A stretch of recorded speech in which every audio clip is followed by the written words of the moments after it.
Today I'm painting a little dusk scene to test out a new idea that came to me in the middle of the night. I painted the whole painting before I could go to sleep, painted it in my head. I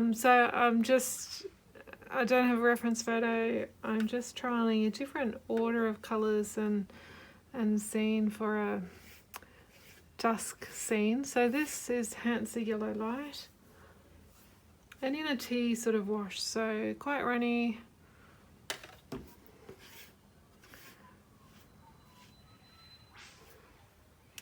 And from there I want to overlap that last stroke or two with Rose Madder Genuine.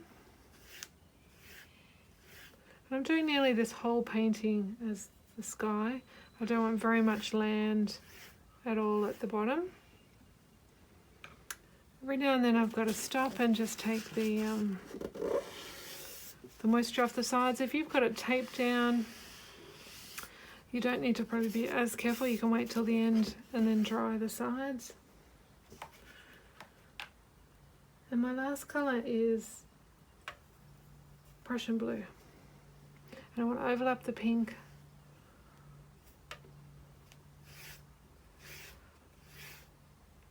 I want the blue actually to come a little bit higher, so I'll come back in up there with a stroke.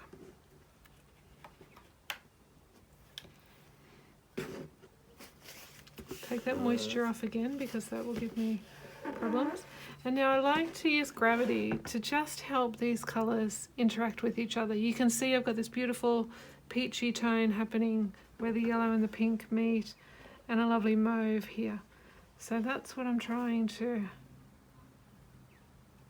encourage. And I'm just getting rid of the excess of the watery Prussian blue there. But I want gravity to help me just create this feeling of dusk in the sky. Hopefully the pink will travel a little bit further back. So this is going to be land, meeting land down here, but not much land. I don't know whether I just put my finger there. I think I did. So to correct that, this is a dry brush that I haven't used yet this morning. Just tickle that paint over it. If I came back with a wet brush, all that paint would run back. I'm waiting now for it to set just a little bit, and then I'm going to put some clouds over it. So again, I'm just using gravity to travel these colours back this way a little bit. I'm going to add clouds over the top of this. So if I do get a little bloom there, I will just incorporate that into the clouds. So I'm using a brush and I want it to be scruffy like this. If I'm working on a bigger painting, usually I'll use my my hake. I've got a real scrubby hake. This is too new to do what I want it to do. So I'll use my brush, I'll load it with it all shaggy like that in thick indigo paint. So instead of watery like I used for the wash, now I'm coming into pure pigment like this, pushing it onto the brush, keeping the brush flat and scrubby. So this is a round brush, but it does flatten out to be quite straight across the top.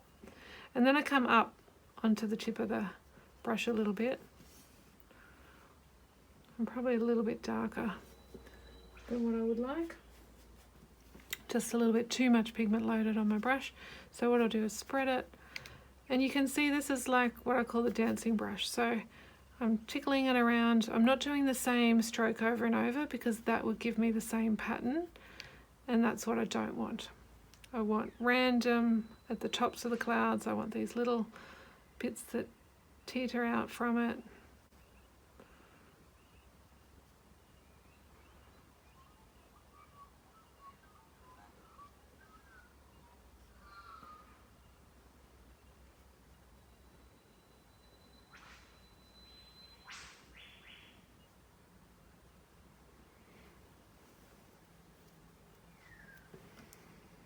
And I've kind of just gone above the pink there, so what I might do is just bring one of these down a little bit just to not follow the line of the transition of pink into yellow. So almost give it a bit more of a diagonal feeling to this cloud. Now I've ended those nearly at the same point, so I'll just go past it. Maybe I'll make a fluffier cloud. So you can see I don't necessarily go into it with a definite cloud shape in my head. So what I'm trying to do now is just darken up here or there within this, pushing more heavily on the brush. I know I've still got some pigment loaded further up, so I'm pushing that in just so it didn't fade out too pale. This has got a lot of pigment just sitting in here, so I'll just spread that down a little bit.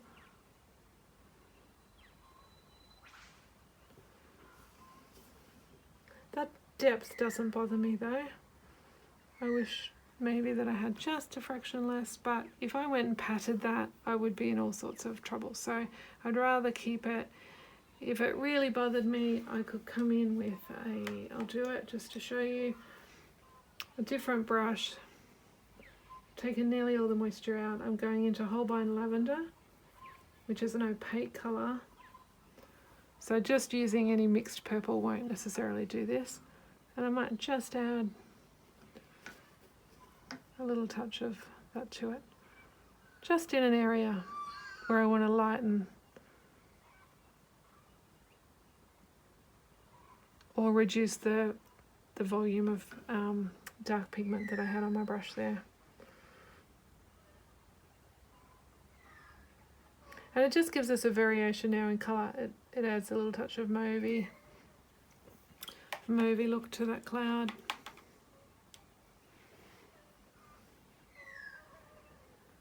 Oops, I think I just splashed something there. So if you need to blend anything, really light touch and nearly dry brush. Now I might do another cloud further down into this blue. I'm going to have a little bit of land here.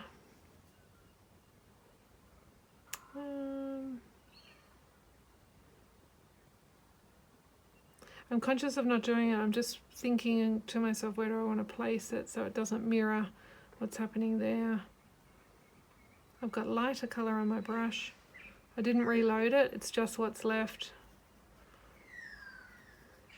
And as we get lower to the horizon, clouds get flatter, more of an elliptical shape.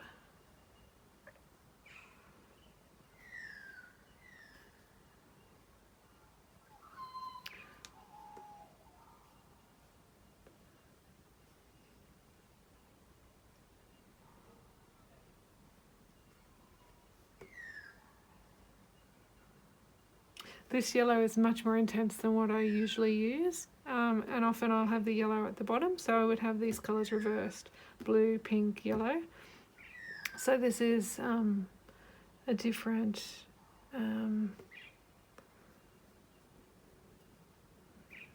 order of the colours for me. And so because I used a lot of moisture in that first wash, I've got time. While it's still got some kind of sheen in the paper, I can keep painting into this first wash. As long as my brush is drier than the paint is on the paper. So I darkened that main one. I really like that softness, so I don't want to touch that.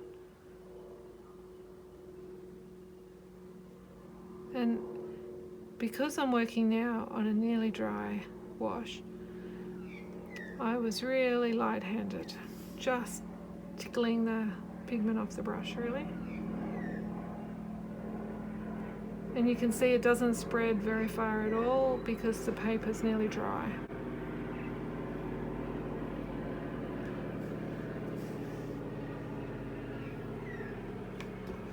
And I think now I've got to wait for this to dry a little bit more before I put my land on, so that I can come in not too dark. If I want to put a if I was coming in dark, I can lay that over because I can mix thick pigment. But if I want just a lovely distant hill shape, I need a lighter colour. So it's hard to do a lighter colour in a thick pigment. And now just wait for that to dry. I forgot, what I might actually do is lift a couple of little touches of white highlight here or there on my clouds. So I'm just getting a piece of paper towel, making a little pointy edge, and I might have left it too long that it doesn't lift. I'm getting a little bit, so just a fraction here and there. It's important not to overdo it. I'm not lifting out a whole cloud. I'm just trying to make it as if the sun is peeping around the from behind across the top of the cloud. I think this is too dry up here, so I won't be able to lift anything out there in this section. But that's fine. If I did, I would have just done it in one section, maybe here, not as the clouds got higher up the top here. I'd have just maybe lifted through this section here to get just a little highlight along the top of the cloud. I really love that piece, so I don't know whether I want to risk lifting light above it, but you know, just a touch might be.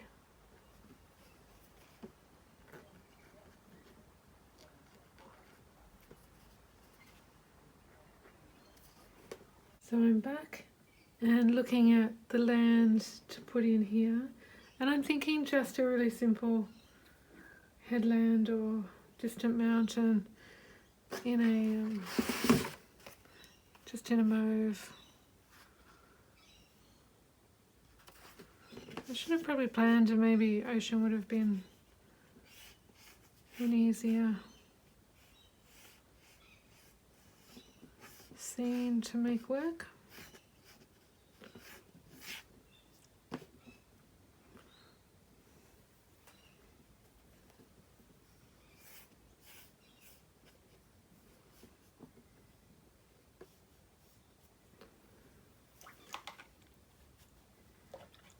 If I've got yellow happening up here, or it's a sunset, I do usually like to just drop a little bit of yellow and warmth into my mountains as if the light's wrapping over. So I've just picked up a little bit of Indian yellow just to drop into the top.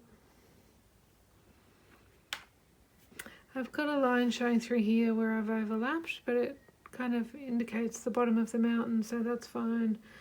This is land closer to us. I'll just wait for it to dry a little bit, and then I might just pop a few little trees.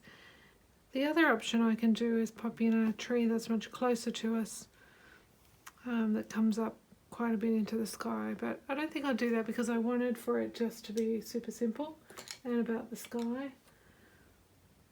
I'll just find a little liner brush, make that just a little, can either make it a bird or see whether it will just move with a little touch of water.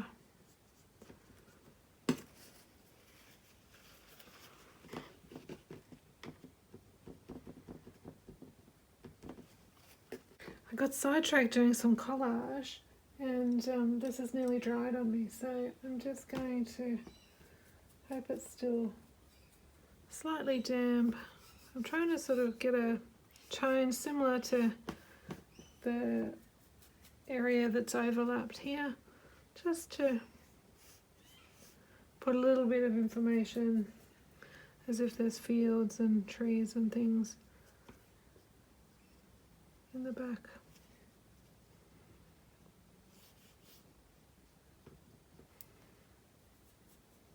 So I'm going thicker pigment because it's nearly dry. This bothers me just the way that curves up at the end. So try and blend that just a little bit.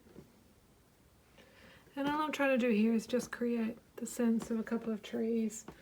I'm going to lose, if I framed it, 0.5 centimetre at the bottom. I'm going to sign it somewhere there, so I really don't need very much at all.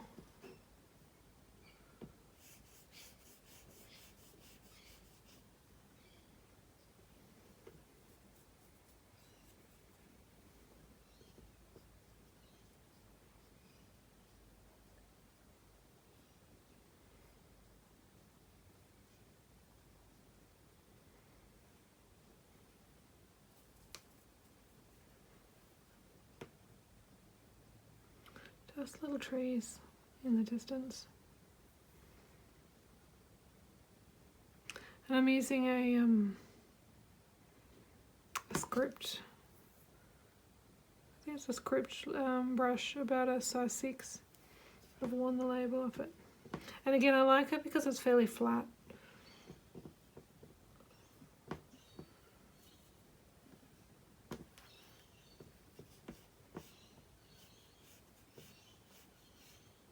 Some rows of crops.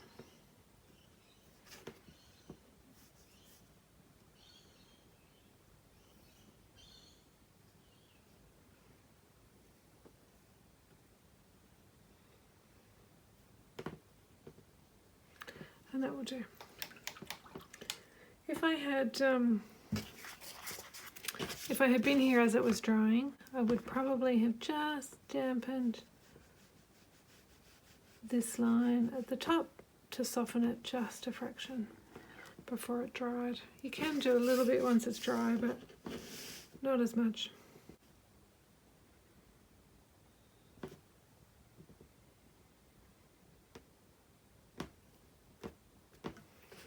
Soften that down a little bit softer.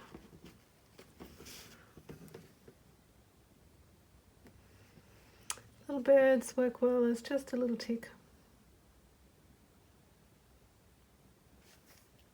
One short side, one long side.